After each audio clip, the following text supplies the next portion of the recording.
Hi, everybody. Welcome to the third installment of the Kids Connect podcast. I am Gina Beal, the Director of Children's Ministries here at Alamo Heights United Methodist Church. And today I am here with Kathy Adams, the Youth Director here at the church. Say hi, Kathy. Hi. And Nona Schwab, our Director of Music and Worship. Say hi, Nona. Hello. Today we're going to be talking about our fifth graders and transitioning them on to youth ministry. In children's ministries, there are several milestones that the kids go through. One is the third grade Bibles, where our third graders receive their Bibles in the fall. And now for our fifth graders, they are soon to be leaving children's ministry, which is so sad to kind of let them go after we've had many of them since birth. But we will be helping them transition into youth, going over to sixth grade with Kathy and Gabe and all the fun kids over there. So each year we have a fifth grade blessing and dinner where we honor and celebrate the fifth graders. The fifth graders are invited to come with their parents. So as part of the fifth grade blessing, we ask the parents to write a letter of blessing over their child. And at the dinner, we have them read this letter to the child.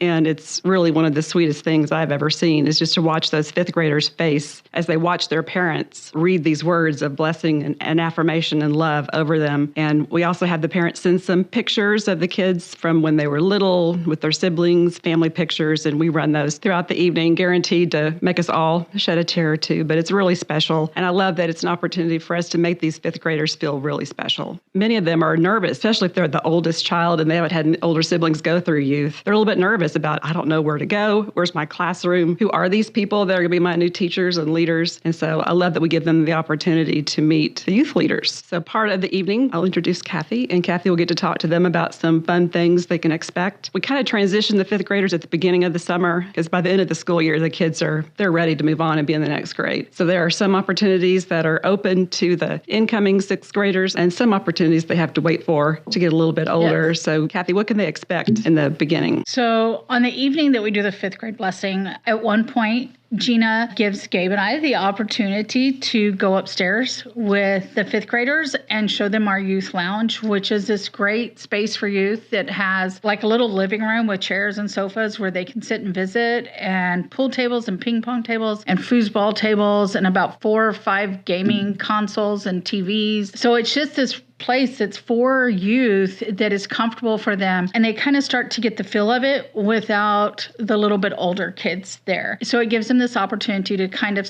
say, oh, this is my space now. And it is really their space. One of our junior high kids this year on our Wednesday nights, which is one of the best places for our kids coming in to get plugged in.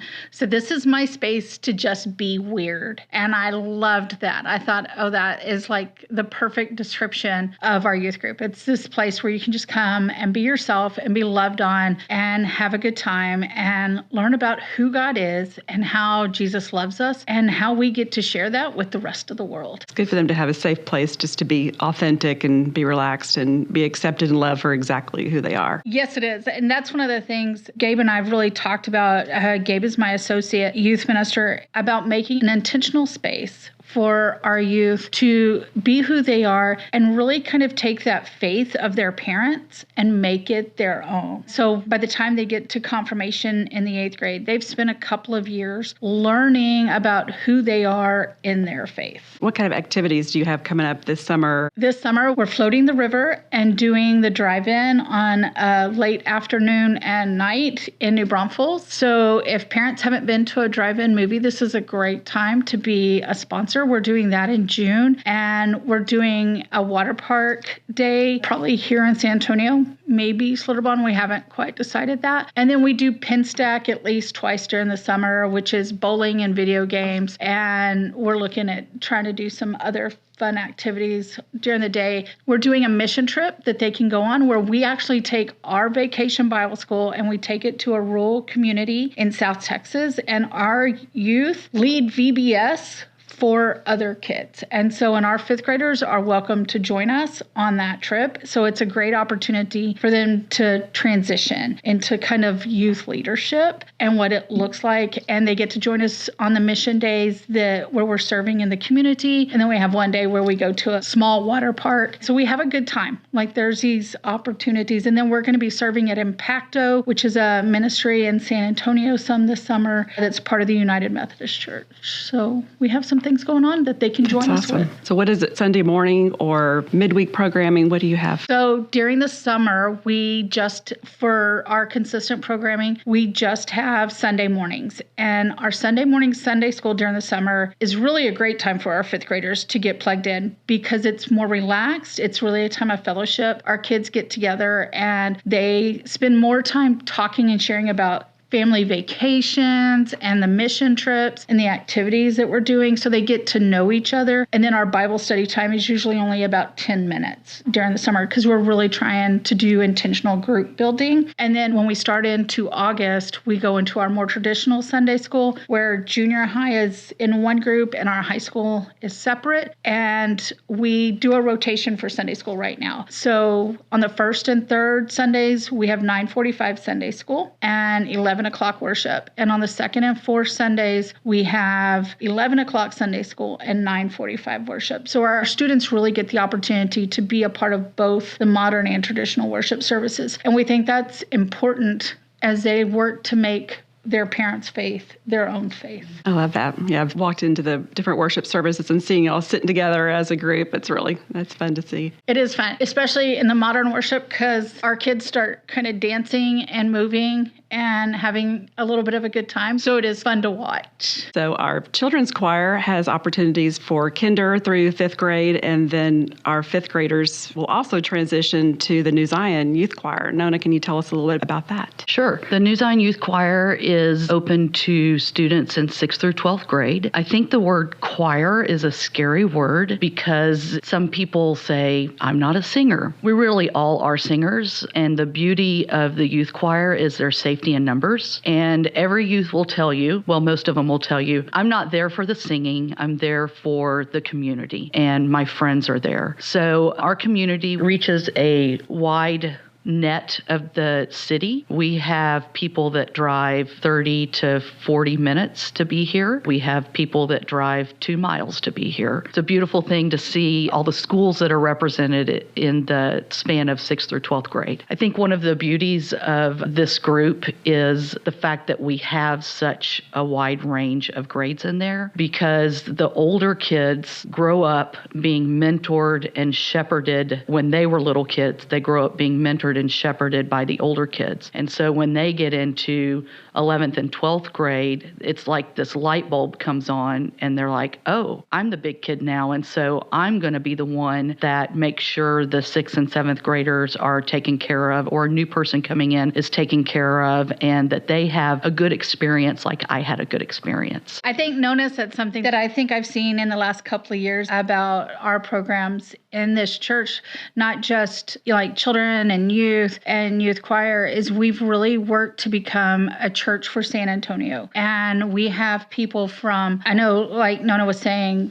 that come 30, 40 minutes. We really span the area, like students from Bulverde and Somerset and East Central out in China Grove. I mean, we are becoming a regional church. And you see that in our student bodies, whether it's our kindergartners or our juniors and seniors, and just bringing our young people together that are from different parts of the city and watching them serve together and do choir together and to learn together, to me is really the model of what San Antonio is about. So our programming really is August through May. We will do some activities during the summer that we will reach out to the fifth graders and invite them to be a part of. New Zion, throughout the year, we do a retreat every year. We play together, we sing together, we worship together. And then in July, we take a mission trip. And we have been to places like Colorado and Tennessee and Arkansas and Georgia. This year, we're going to Iowa, and we are going to the church of someone who actually grew up in this church, who's a pastor in Iowa. And she also grew up singing in the choirs here. And we're going to put on a mini Summer Sounds music and worship camp for them. So we're super excited about that and that opportunity to connect our church to this church in Iowa that has helped raise and nurture this young pastor that's there. So super excited about that. I think New Zion is a ministry of service because we learn what it means to give back to the church. Because our singing, our music that we make, our experiences, we share that in worship with the congregation. So it really is an opportunity to give back to the church. So by participating in New Zion and youth ministry, they're getting opportunities to go out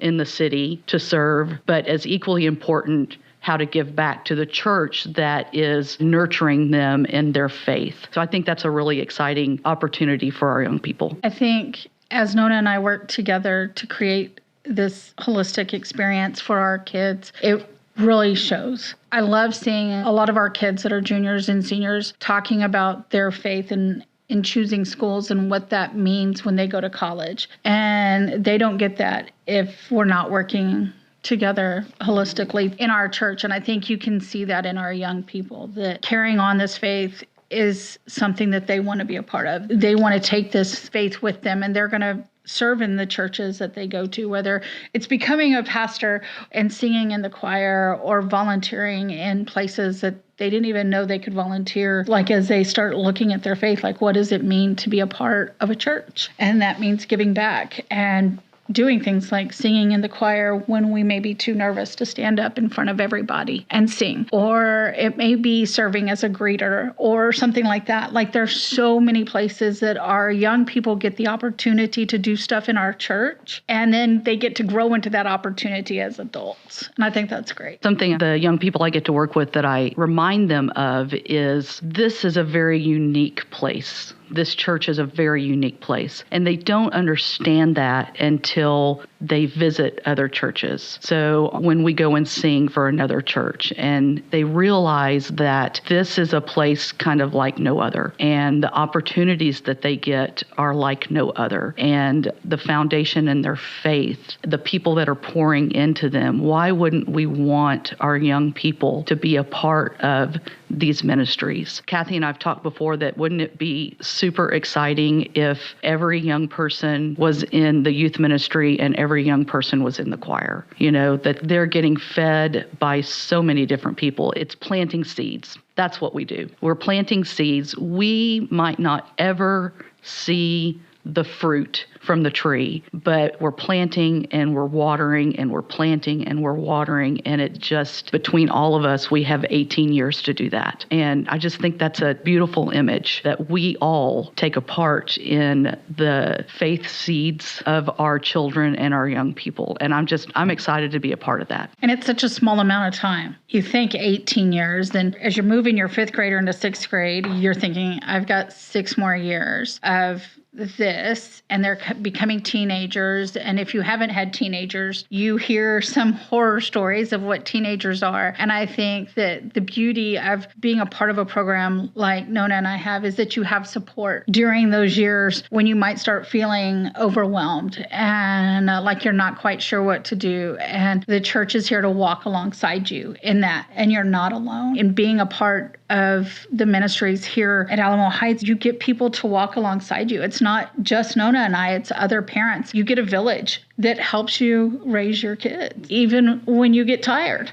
Yeah, I was just thinking that as you were talking, Kathy, that same thing is it's not ministry for our youth. It's really ministry for the family. That's right. Because the family becomes involved in whatever their youth are doing. And I know that I think for both of us, we've made really good friends with some of our students' parents just because we've spent so much time together. It's an amazing thing. I've got some kids that I've had since they were 9 months old. So that's almost their entire life, which we've all grown up together. And I think growing up in those teenage years, they're very vulnerable. They're very crazy. They're very exciting. They're very unsure. Maybe all of life is like that because I'm not sure we ever outgrow that. So it's good to have, as Kathy said, that village that surrounds your kids and surrounds your family and is going to be there when you need them and is going to celebrate with you when it's time to celebrate. That's right. I think one of the things that I've seen this year, because we've had a lot of our fifth graders that came up last year, and a lot of our junior high kids that we have right now have younger siblings. And I think it's been great to watch how our older kids have adopted the whole family.